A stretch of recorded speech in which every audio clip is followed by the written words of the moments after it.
Thank you, the IELTS, for inviting me to address and making me the chair of this session. I welcome other panelists for this last session. Gentlemen and ladies, coastal security and port security is a separate subject by itself. It has gained a lot of importance the last few years, especially post 26/11 incident, which you all are aware of. I've been attending many conferences. We used to have a separate session on port security lasting for about a day or two. We used to have, last week also we had some entire day devoted to coastal security. This subject is so vast, we can discuss anything under the sun, because if you have a magnifying lens and look at each nook and corner, we can find some of the risk element involved in the port or coastal security, and we also can determine what will be the consequences. Without much ado, I've been called to give a paper. I worked hard for that. I hope, if you permit, I'll just make this presentation briefly. Thereafter, we'll ask our other panelists to make the presentation.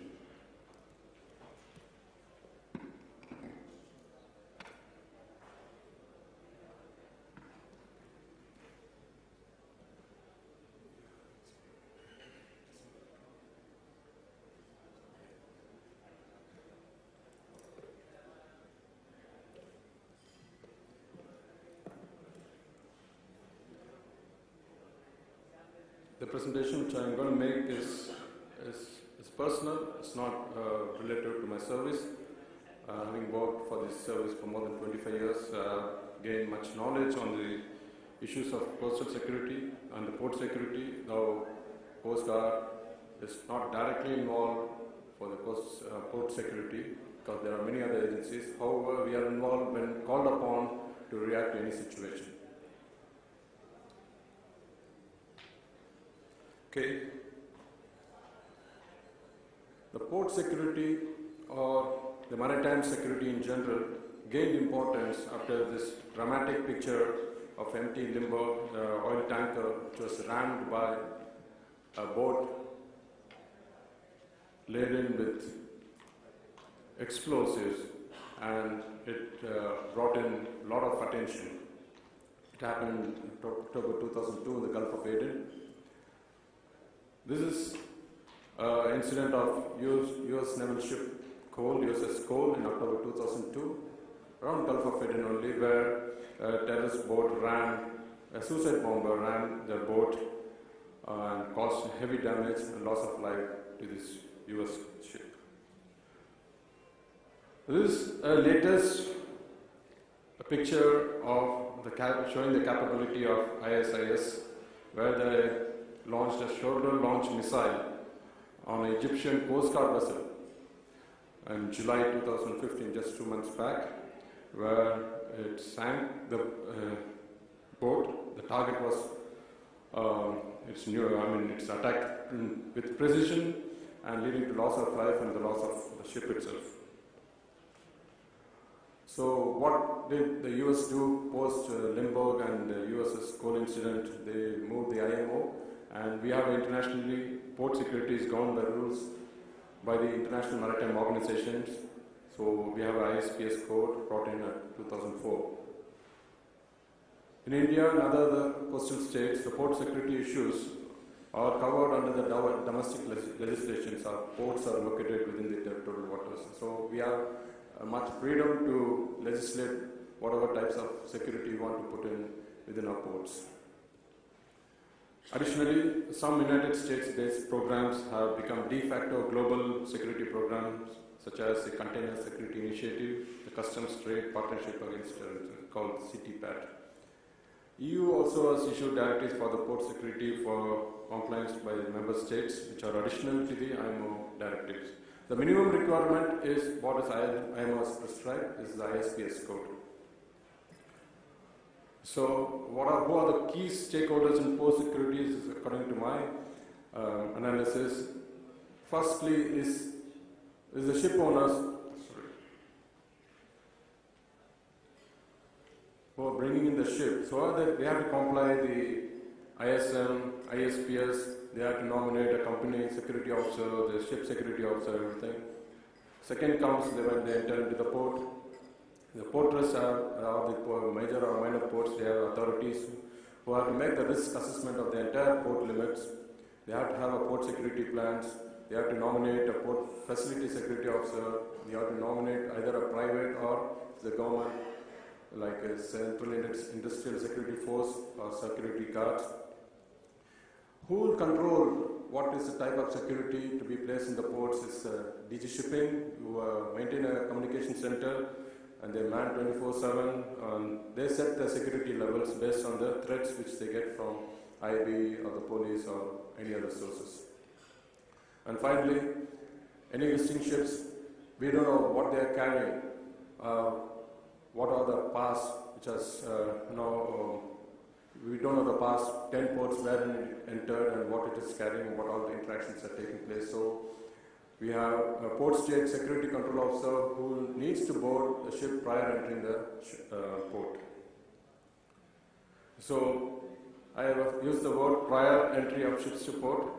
So prior entry of ships, the notice of arrival, passing of PANs. PANs is nothing but pre-arrival notification of security. It is a mandatory requirement in India. They are passed to the DG Com Center, to the concerned port, to the Coast Guard and the Navy. What do we do with these PANs? We analyze the past history, this flag, the other details such as the cargo it's carrying, and whether it has been detained in other ports all across the globe. We have some software, we have some partnership with other countries with whom we share the antecedents of the ship which is likely to enter the Indian port. And next is the passage to port in India. They cross a vast area, and while entering the port, prior to arrival in Indian waters, they might have indulged in some activities which is inimical to Indian interests, such as they must have pumped out some bilges, they must have involved in some other illegal activities like passing off some of its cargo outside, or using the banned Thuraya sets in the territorial waters or something like that. So we need to monitor those. Once it comes into the port waters, then the port state security control officer checks the security certificates, the ship security plan, everything over there. And thereafter there are other statutory clearances, such as if they are carrying private armed guards, they have to declare in the PANs, that is the pre-arrival notification of security. And if they are carrying the guards are to secure their weapons in a private place, and the customs has to go and seal that weapons also. Plus, the customs also undertake some bonding duties, and if they are carrying Thuraya sets also, they can declare it, and it can be also sealed and kept inside. And what do? We just get around 200 PANs received from the merchant ships in India. This is not 100%, I can say. It's around 70 to 80%. So we go behind all the ships which are entered the harbor without giving the PANs. We tell the ports not to allow them, give them entry so that they comply with the laws of India. And we do acknowledge those PANs, because prior entering, the PANs is sent 24 hours prior entering Indian waters. And we just give them the fishing template, because they are scared. You know the incident of Enrica at sea, where small fishing boats approach near them. They should not indulge in discriminate firing on them. So give them some advisory, deployment of private security armed guards on board, Indian notices to mariners regarding misidentifying fishing boats as pirates, and use of Thuraya sets and other satellite communications in Indian waters, which are banned. And we share this PANs data with all the Coast Guard and Naval Op centers. External to the port security, outside the harbour, we have Indian Navy and Guard, which does extensive patrol as a part of the coastal security. We are in the harbour approaches. There is Indian Coast Guard, Coastal Police, and harbour security patrols. While entering harbour, there is a vessel traffic control system. The pilot is already entered the ship, who also can monitor, what is happening on board the ship. At anchorage, we have port security watch, anti-piracy watch. So the key issues on port security, I am reiterating just because there are very important issues. And first is you have to demarcate the port limits. In some private ports and other ports, I find it's not charted correctly. What is the port limits? Because that has to be specified. Even in the case of Mumbai port, they are given Alpha and Bravo anchorage, which is not part of the port limits. So the ships come at will, they anchor at Alpha and Bravo. Some ships are found staying for months together, especially the ships which are destined to Alam for ship recycling. These ships are potential dangers for our coast because they don't have properly maintained equipment, which is sometimes the anchor has snapped, and it causes a lot of problem to all the law enforcement agencies. And finally, I highlighted something called port access control, which I'll be touching upon, why it's so much important for port security issues and other related security issues. Coming to other related aspects is the security of the personnel, security to ships, security to port infrastructure, and security of cargo. So I'll be, in my presentation, briefly touching upon the port access and the security of cargo. Why it's so important? I'll be highlighting some incidents. You all be aware of the Tianjin port explosion which occurred on 12th August. It's 150 kilometers away from Beijing. It's 47 kilometers away from central Tianjin. You can see the map over here. There's some of the photographs of the Tianjin port complex. It's a huge complex, handling various types of cargo. This is a hazardous chemicals warehouse where they store almost 16 different types of chemicals in the tanks. These are the first pictures of the explosion. You should understand it's scored 4.7 on the Richter scale. Some of the other highlights is it was visible from space also, and the impact was equal to 27 tons of TNT. It had an impact for more than 5 kilometers radius. The central district having housing also were affected. This is a crater that is all is left of the chemical dump. And you can see on the right side, so many containers. And forward of that is about more than about 40,000 cars which were just destroyed. These are some photographs of the cars which were destroyed. So, what are the perspectives from this Tianjin explosions? As a security point of view, the anti-nationals may focus on targeting installations that can create maximum impact. They don't want to go about getting into railway stations or some other crowded places to create impact. It might encourage them as a security point of view. I'm telling them so that you have to be very careful, especially where the hazardous dumps are just kept inside the ports. Most of the hazardous chemicals handling ports are located close to major busy ports, especially near to the housing areas. So, disaster management system we have implemented since 2005, but they won't be able to handle a chemical disaster of this scale.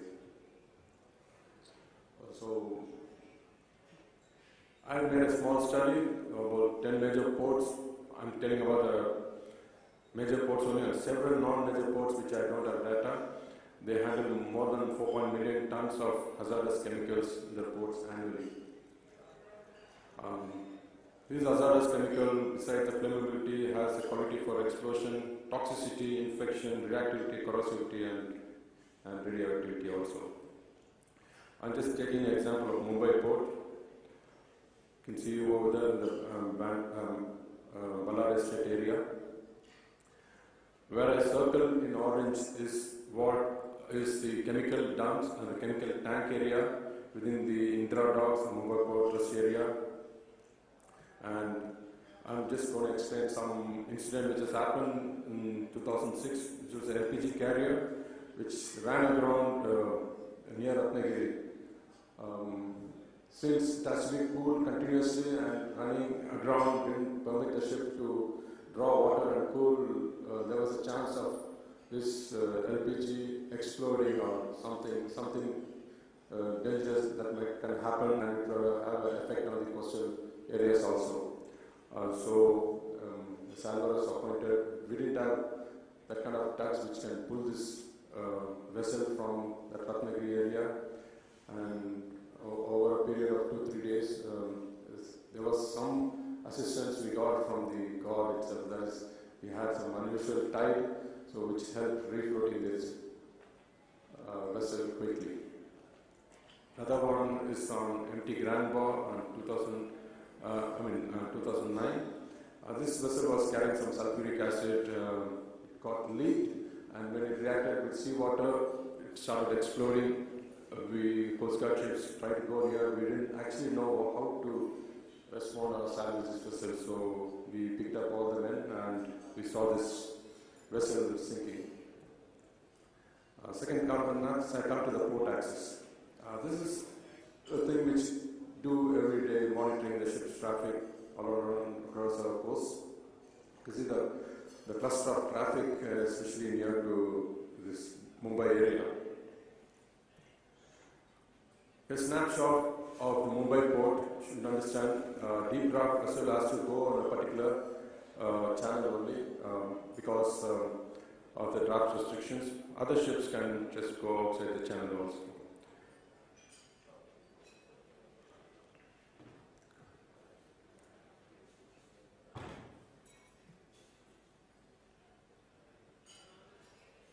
Excuse me, sir.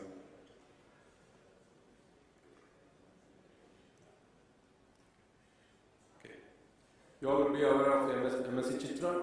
MSC Chitra collided with another ship called Kalija.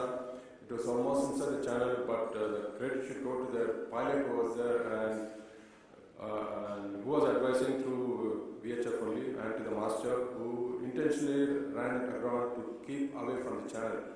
As you can see MSC Chitra here, and the oil spill which has moved interior all over caused a lot of damage to the coastal areas.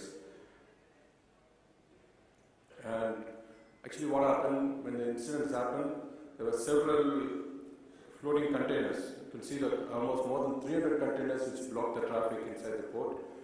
There were many ships who were waiting outside Mumbai port to get their cargo, and especially the liquid cargo. They want to pump in the crude oil which they brought, because the refined oil levels after the MSC Chitra incident happened, after a week, it's coming to about less than 10%. So that was a crunch which was faced in Mumbai at that point of time, because we have many refiners located inside Mumbai port. And that's where the time the Indian Coast Guard and the Indian Navy utilized the minesweeper. They swept the channel, and including, you can see in the left-hand side, a helicopter which was hovering on top of the vessels, looking out for containers and helping the ships to safely navigate outside. Then we had one MV Wisdom, which was anchored and is supposed to go for Ireland for recycling, but as you can see, the route which has taken almost, it would have gone and hit the ceiling. It would have caused a terrific economic loss, but lo and behold, the tide changed and it went and just ran around of Tugu. It became a spectacle over there.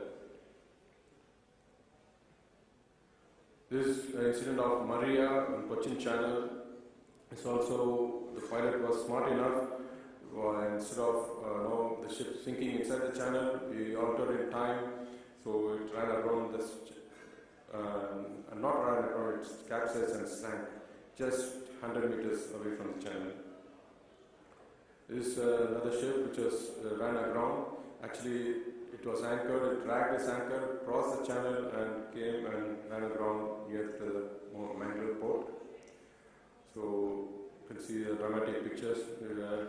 Three lives were lost. We were able to pick up 24 people over there. So MV Denden. This is MV Ocean Saria, the port people might know. It happened in 2006. Black Rose, the incident which happened in 2009, where this vessel, while leaving harbour, just started to list, and after 10-15 minutes, the pilot disembarked. This master wanted to enter the port again, but he couldn't control, so deliberately ran aground the ship outside after Coast Guard and port people told to go away from the channel. There are other issues like a Chandlerman where it also was stuck inside the channel in a restricted position. It was stowed outside and it was salvaged thereafter. In Asian Forest, Mangalore, it capsized. The last is the Amsterdam Bridge. Not be aware, in 2012, it exploded. The pilot was there while it was leaving Mumbai port, and we undertook some firefighting, and it was right inside the channel. So the engines were operational. We forced the master to come out, and he shifted his anchor position to about 1 mile south of the channel. Thus, what I'm trying to say is most of the ports don't have alternate channels. So entry-leaving of ships or other ships are disturbed. So effect on logistics, supply chain, loss of income to ports, and larger effect of economy, hardship to consumers. Like I'm saying, anti-nationals may have to look only on this aspect just to make sure you cripple a ship inside the channel, and that's it. They can watch the fun there afterwards. So port security is everyone's responsibility. Risk assessment should be made comprehensively, both for external risk, port approaches, hazardous cargo, as I said earlier.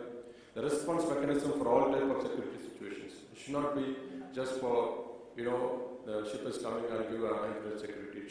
There should be a proper contingency plans, and there should be a proper authority to review the port security plans. You have to conduct security drills regularly and security audits also. Thank you.